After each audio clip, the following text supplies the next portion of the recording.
السلام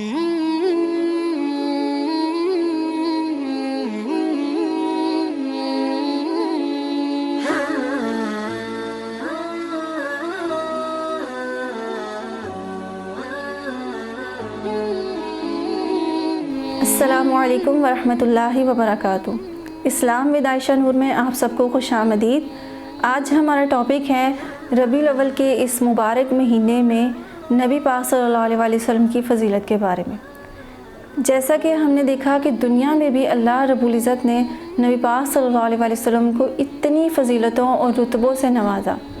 تو آج ہم اس بارے میں ڈسکس کریں گے کہ نبی پاک صلی اللہ علیہ وسلم کو آخرت میں قیامت کے دن اللہ رب العزت کیا رتبے سے نوازیں گے۔ اس کے بارے میں نبی پاک صلی اللہ علیہ وسلم نے حدیث مبارکہ میں ارشاد فرمایا کہ قیامت کے دن جو حمد الہی کا جھنڈا ہوگا وہ میرے ہاتھ میں ہوگا۔ قیامت کے دن سب سے پہلے جو ہے میں اٹھایا جاؤں گا اور میری جو قبر ہے وہ شک ہوگی، پھٹے گی اور مجھے اس پر کوئی فخر نہیں ہے۔ اور اس کے بعد نبی پاک صلی اللہ علیہ وسلم نے فرمایا کہ قیامت کے دن میرے ہاتھ میں حمد الہی کا جھنڈا ہوگا اور مجھے اس پر کوئی فخر نہیں ہے۔ پھر اس کے بعد نبی پاک صلی اللہ علیہ وسلم نے فرمایا کہ آدم علیہ السلام کے سمیت سب لوگ اس جھنڈے کے سائے کے نیچے ہوں گے اور مجھے اس پر کوئی فخر نہیں ہے۔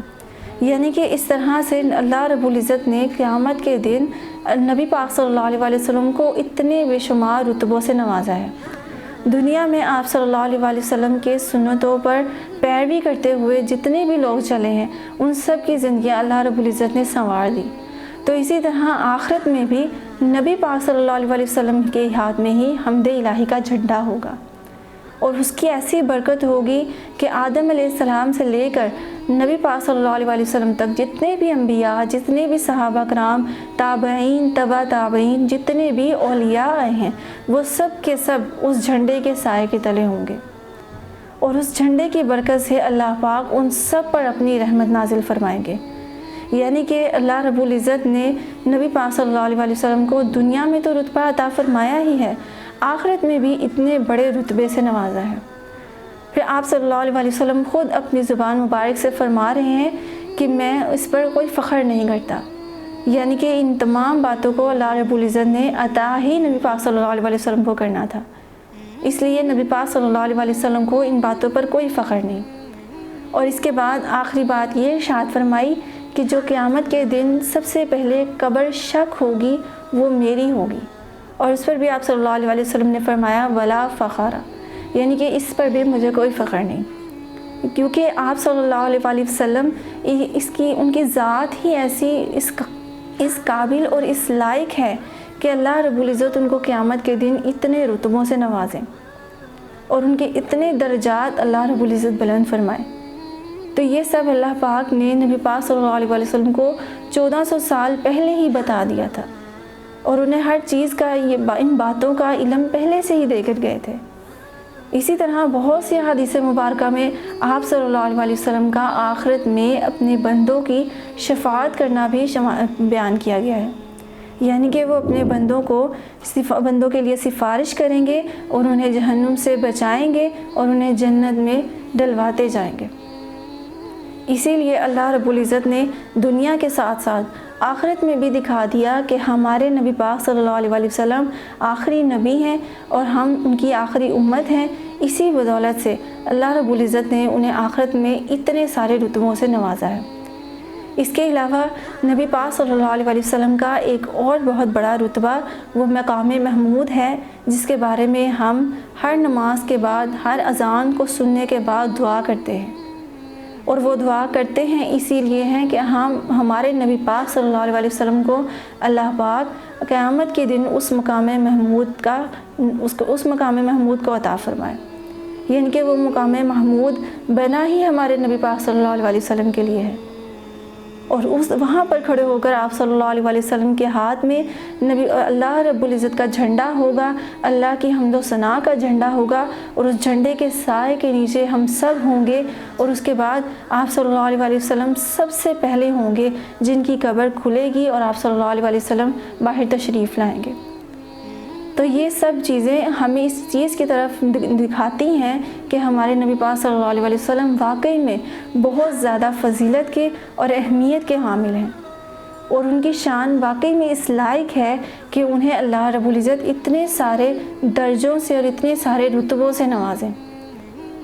جب ہم ان چیزوں پر دیکھیں گے، ان چیزوں کو غور کریں گے، تو ہمیں معلوم ہوگا کہ صحیح اور جو بہترین راستہ ہے وہ ہمارے نبی پاک صلی اللہ علیہ وسلم کا ہی ہے، کہ جس پر ہم چلیں گے تبھی ہمیں آخرت میں اس جھنڈے کے نیچے سایہ ملے گا۔ تو ہم سب کو کوشش کرنی ہے اور جتنا ہو سکے اپنے آپ کو اس پر زور دینا ہے کہ ہم زندگی میں جو بھی کام کریں، جو بھی عمل کریں، وہ نبی پاک صلی اللہ علیہ وسلم کے بتائے ہوئے طریقے پر کریں۔ جب ہم نبی پاک صلی اللہ علیہ وسلم کی بتائی ہوئی باتوں پر عمل کرنا شروع کر دیں گے تو انشاءاللہ العزیز دنیا میں تو ہمارے وارے ہی نیارے ہو جائیں گے، لیکن آخرت بھی اللہ پاک سنوار دیں گے۔ اور یہ بات انسان کو معلوم بھی ہوتی ہے کہ جب وہ آہستہ آہستہ دین پڑھ کر اللہ کے دین پر عمل کرنا شروع کر دیتا ہے تو آہستہ آہستہ اس کی زندگی سنور جاتی ہے۔ اسے معلوم ہو رہا ہوتا ہے کہ اب اس کی آہستہ آہستہ دعائیں بھی قبول ہو رہی ہیں، اس سے نمازیں بھی صحیح پڑھی جا رہی ہیں، اور وہ خشوع و خضوع کے ساتھ نمازوں کو پڑھ رہا ہے۔ یہ سب چیزیں اسی چیز کی علامت ہیں کہ ہم نے اپنے نبی کے طریقے کو اپنا لیا ہے۔ تو ہم میں سے جو مسلمان، جو محمد صلی اللہ علیہ وسلم کا امتی یہ چاہتا ہے کہ وہ آخرت میں ہمارے نبی پاک صلی اللہ علیہ وسلم کے جھنڈے کے نیچے ہو، اس کے سائے کے نیچے ہو، جس دن کوئی اور سایہ نہ ہوگا، تو ہمیں اس دن کے لیے اور اس دن کو اپنے لیے آسان بنانے کے لیے نبی پاک صلی اللہ علیہ وسلم کے راستے پر چلنا ہے،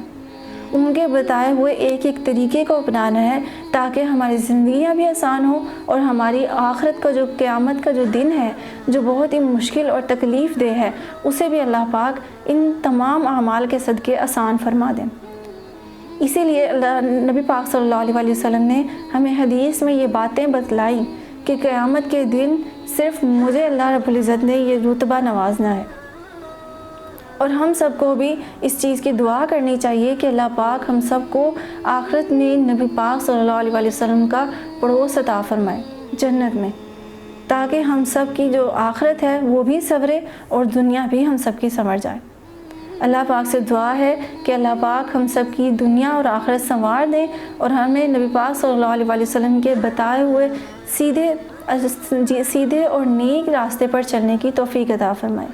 آمین۔ وآخر دعوانا ان الحمد للہ رب العالمین۔